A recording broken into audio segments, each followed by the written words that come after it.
देखिए ये क्वेश्चन है। क्वेश्चन क्या कह रहा है इसको, क्वेश्चन बड़ा लग रहा है बट क्वेश्चन को स्टेप बाय स्टेप पढ़ेंगे और समझते हैं।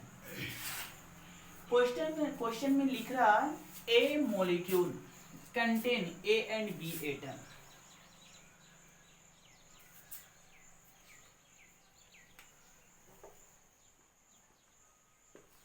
एक मॉलिक्यूल में ए और बी दो एटम हैं।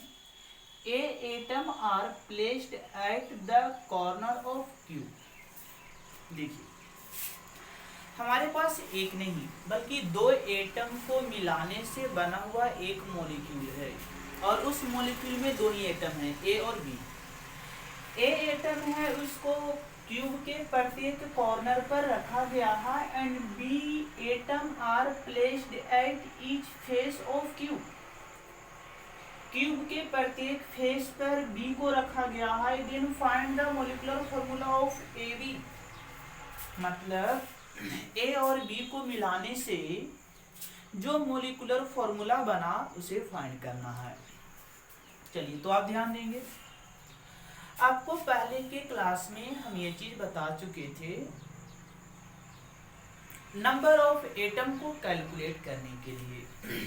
उसमें बताए थे कि किसी भी क्यूब में अगर कॉर्नर पर एटम को रखना है तो 1/8 एटम को रखना पड़ता है एक कॉर्नर पर। कैसे? जैसे ये सपोज ये हमारा एक क्यूब है,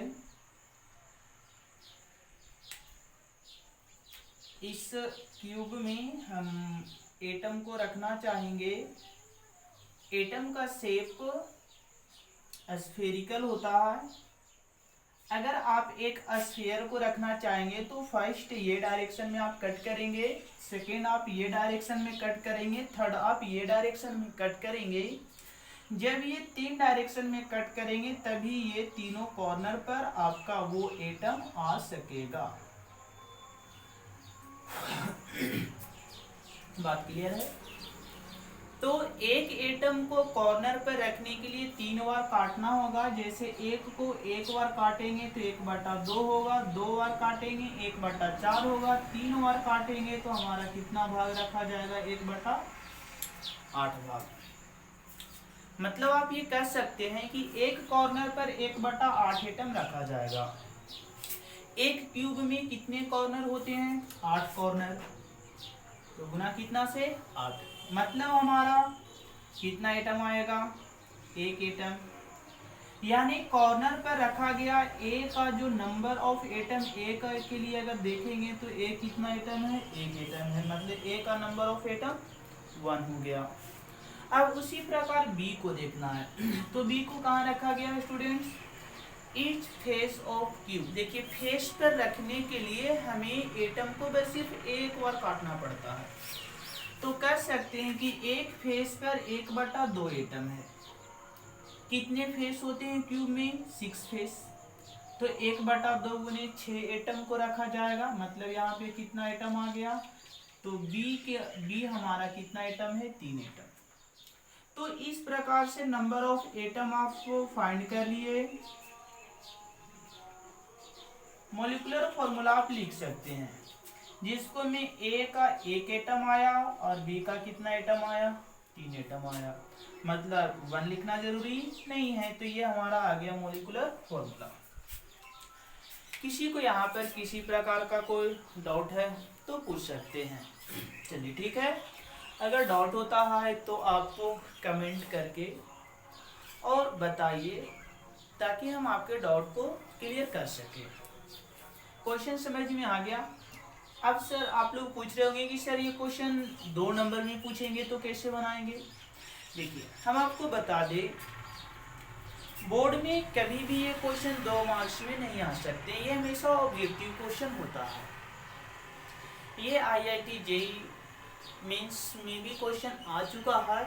क्वेश्चन आपको इसी प्रकार से हो सकते हैं। देखिए थोड़ा सा चेंजेस क्या लाएगा, जैसे यहाँ पे हम चेंज ला सकते हैं। जैसे क्वेश्चन हमको बोला a molecule contain A and B atom.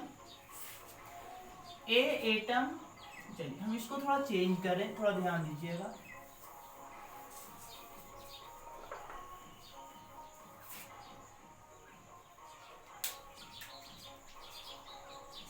The structure of atom A is AC and B is FCC, then find their molecular formula। ये क्वेश्चन आपसे पूछा गया। ए एटम का जो स्ट्रक्चर है वो AC सिंपल क्यूबिक है और B एटम का स्ट्रक्चर जो है वो FCC है। तो इसका मोलिकुलर फॉर्मूला क्या होगा? तो सिंपल आपको स्टूडेंट समझना है, ए का जो स्ट्रक्चर है वो कैसा है? ए का स्ट्रक्चर हमारा जो है वो AC है। ए जो है वो क्या बना रहा है? AC। सिंपल क्यूबिक में नंबर ऑफ एटम आपको बताया गया था, कितना एटम होता है जी? 1 एटम। अब बी एटम का जो स्ट्रक्चर है कैसा है? FCC है। तो BFCC में कितना एटम रखा जाता है? 4 एटम को। BCC में कितना एटम होता है? 4 एटम। अब बोलिए कि टोटल नंबर ऑफ एटम कितना हो गया जी? Total number of atom A हो गया 1, B हो गया 4। मतलब अगर मोलिकुलर फॉर्मूला लिखना चाहेंगे, मोलिकुलर फॉर्मूला लिखना चाहेंगे तो AB4। ये नंबर ऑफ एटम कैसे आए ये पहले की वीडियो में आपको हम बता चुके हैं, इसलिए आप इसके लिए कोई कंफ्यूज नहीं होंगे। तो यहाँ तक क्लियर है। इस प्रकार के और भी कई क्वेश्चन आपको एनसीईआरटी बुक में मिल जाएंगे। अगर ये क्वेश्चन में प्रॉब्लम आती है तो आप हमें जरूर बताएं, जिससे हम आपके प्रॉब्लम को दूर कर सके। चलिए तो नेक्स्ट हम लोग क्लास में स्टडी करेंगे क्रिस्टलाइन डिफेक्ट।